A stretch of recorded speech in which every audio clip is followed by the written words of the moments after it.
Good morning student. देखिए, last class में मैंने आपको बताया था कि जब आइडियल गैसेस को मिक्स किया जाता है तो एंट्रोपी चेंज क्या आता है। ठीक है, आज हम बात करेंगे कि स्पॉन्टेनिटी और इक्विलिब्रियम की कंडीशन में एंट्रोपी का क्राइटेरिया क्या रहता है, यानी कि entropy criteria in the sense of spontaneity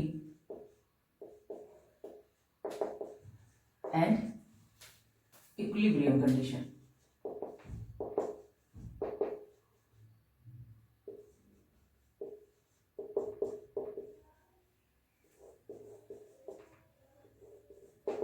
देखिए, इक्विलिब्रियम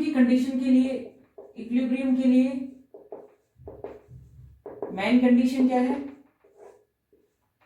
कि प्रोसेस जो है वो रिवर्सिबल होना चाहिए, यानी कि प्रोसेस ऑलवेज रिवर्सिबल। तभी क्या होगा, जो फॉरवर्ड प्रोसेस है और जो बैकवर्ड प्रोसेस है उसकी रेट जब इक्वल हो जाएगी तो उस कंडीशन को हम क्या कहेंगे, इक्विलिब्रियम की कंडीशन कहेंगे। ठीक है, यानी प्रोसेस क्या होना चाहिए, रिवर्सिबल, यानी इक्विलिब्रियम के according del S reversible equal to हो गया D Q reversible divided by T. ठीक है, यानी इक्विलिब्रियम की कंडीशन में, या फिर कहें कि इक्विलिब्रियम कंडीशन के लिए मस्ट कंडीशन ये है कि प्रोसेस जो होता है रिवर्सिबल होना चाहिए। तो रिवर्सिबल प्रोसेस है तो एंट्रोपी चेंज क्या होगा, ये वाला लिखेंगे। और स्पॉन्टेनिटी के लिए, स्पॉन्टेनिटी यानी कोई भी प्रोसेस चलता होता है, प्रोसेस स्वतः कब होगा, स्पॉन्टेनिटी का मतलब है कि जब कोई प्रोसेस बिना किसी बाह्य बल के संपन्न हो जाए।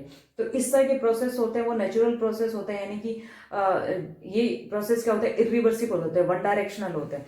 तो स्पॉन्टेनिटी के लिए मस्ट कंडीशन है इरिवर्सिबिलिटी।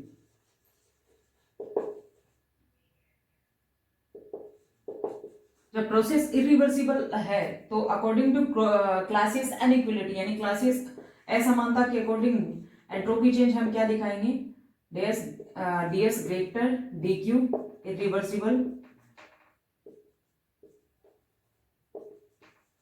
Divided by t। ठीक है, तो हम लिख सकते हैं so ds greater equal dq by t, ये लिख सकते हैं। तो according to first law of thermodynamics dq equal to क्या होता है, de plus dw। So ds greater de plus dw divided by t, और tds ग्रेटर होगा, ग्रेटर या इक्वल होगा de plus dw।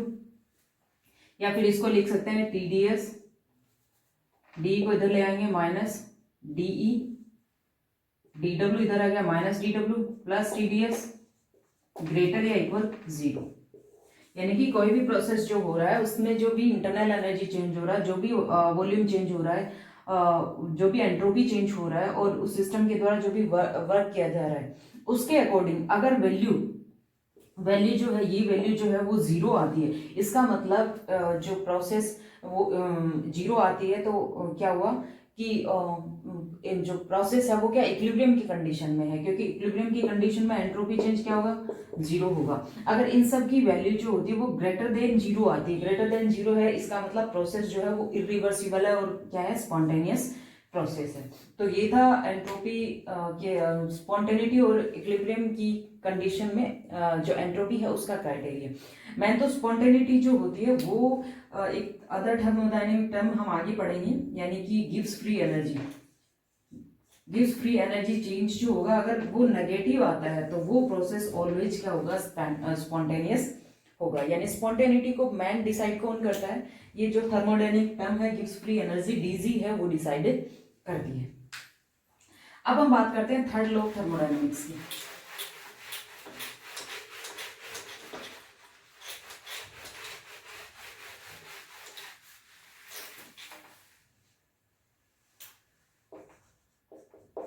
Third law of thermodynamics,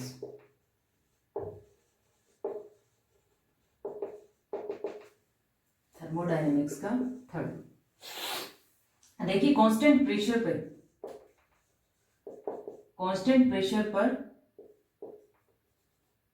किसी भी substance की एंट्रोपी अगर हम देखें तो कितनी आती है, ds इज इक्वल टू आता है किसी भी सब्सटेंस के लिए अगर टेम्परेचर के सापेक्ष एंट्रोपी चेंज देखे, यानी प्रेशर को कांस्टेंट रख दिया और किसी भी सब्सटेंस का हमने टेम्परेचर चेंज किया तो एंट्रोपी चेंज क्या आएगा, ds इज इक्वल टू होगा cv cp t dt। यही होगा क्योंकि देखिए हमने देखा था कि S entropy is the function of temperature and pressure. जब पढ़ा था तो हमने एक इक्वेशन डेराइव की थी, ds इज इक्वल टू होता है cp t dt minus del v upon del t constant p dt।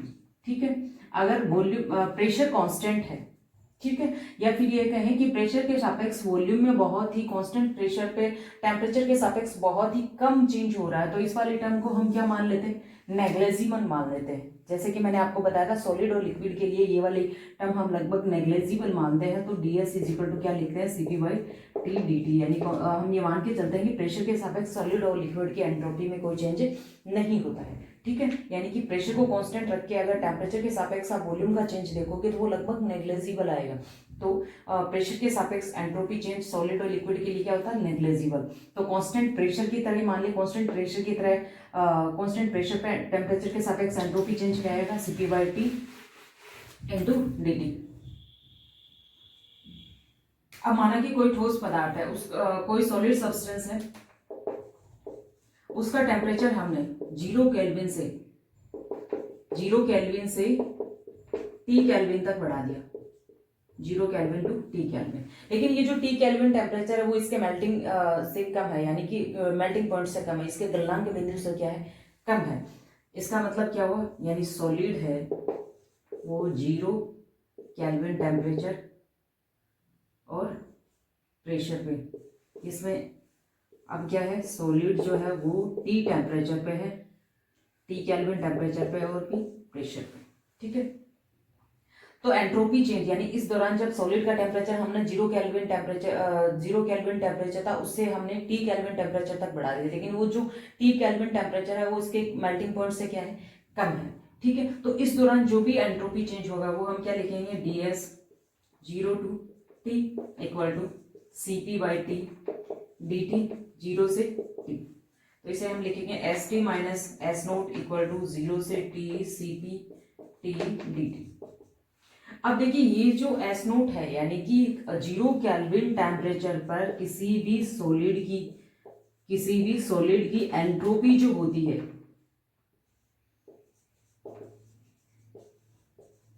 वो क्या मान के चलते हैं, हम 0 मानते हैं, यानी कि एस नोट क्या बोलेंगे, एब्सोल्यूट एंट्रोपी।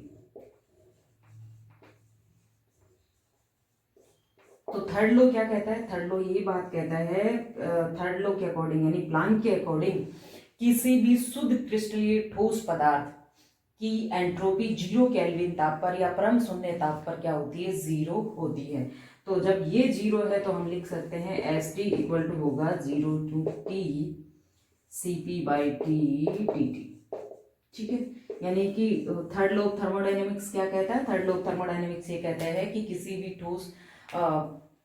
किसी भी शुद्ध क्रिस्टलीय ठोस पदार्थ की एंट्रोपी जो है वो एब्सोल्यूट एंट्रोपी जो है ये कहें वो 0 होती है, या फिर कहें कि किसी भी शुद्ध क्रिस्टलीय ठोस पदार्थ की एंट्रोपी 0 केल्विन टेम्परेचर पर या परम शून्य ताप पर क्या होती है, 0 होती है। ठीक है, तो third law of thermodynamics, first law of thermodynamics और सेकंड लॉ ऑफ थर्मोडायनेमिक्स के तरह कोई न्यू कंस्ट्रक्ट नहीं देता है, ओनली जो एंट्रोपी है उसकी परिसीमा निर्धारित करता है। ठीक है,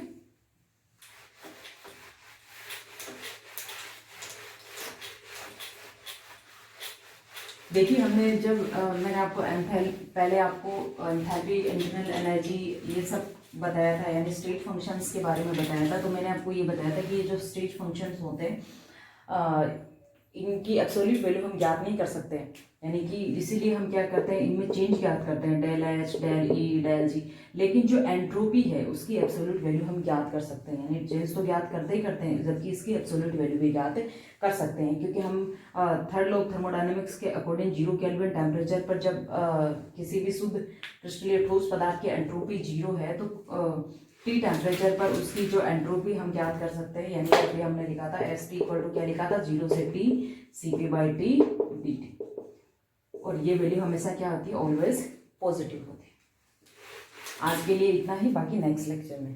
थैंक यू।